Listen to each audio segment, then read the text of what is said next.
Welcome back to another video, guys.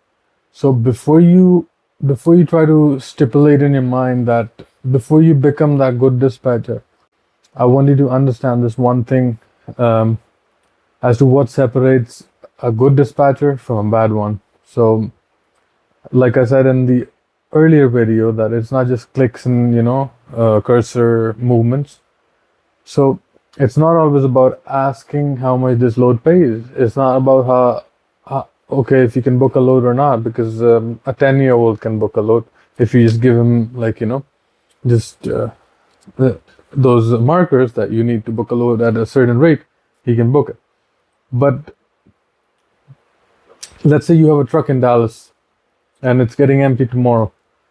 So as a good dispatcher, you're supposed to be planning that pickup for tomorrow. You're supposed to be looking for the freight 2 days in advance or 1 day in advance, that when he gets empty, what are you going to give him, and where is his next pickup at? How many miles is he going to go empty to get that pickup? How much does the load pay? What is the commodity?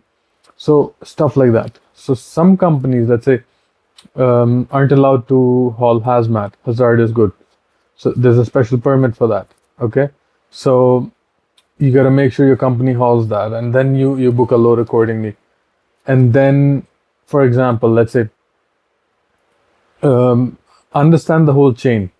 This chain, involves a shipper, okay, on the one end, and a receiver on the other end. So what is in the middle? Where does the dispatcher fit in? So I'm going to tell you, there's two situations we can, look at. First situation, where you as a dispatcher, you're working for that company. Within that company, you look after the trucks, you book a load, you find a load, you plan a load, you're working like that. And then the second scenario is you're finding freight and then you're giving it to carriers to, you're like a third party. You're not working for that company. You're just giving out loads to that company for a certain commission.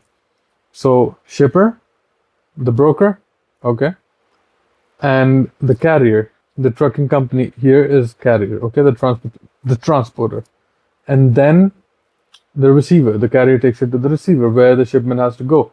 So the dispatcher, out of all of these, 3 or 4 bodies, the dispatcher comes in the middle.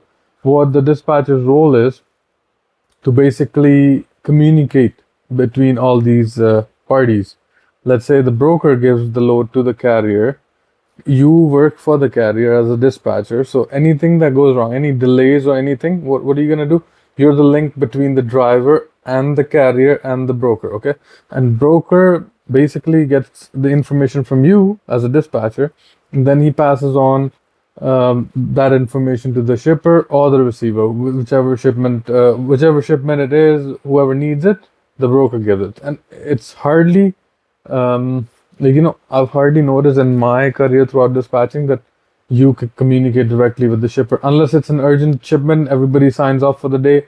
Then the broker says, okay, here's the number for the shipper or the receiver. Contact them directly if he's willing to wait or not, whatever. Extra money, give him, get loaded, or if they won't load you, stay there. You got a layover and then come back tomorrow. So things like this. Well, moving further, as we move further within the course, you're going to realize that, that small word that you just heard, I got to make that into 50 videos. So that simply tells us that there's a lot of information that goes just within that word called dispatching. So let's move on to the other video, and I'm going to let you know, moving further, that dispatching is not just, getting a load at, a good price. Just see it as a business, see the full trip. What does the load pay? And then where does the truck get empty? Do I get pickups back?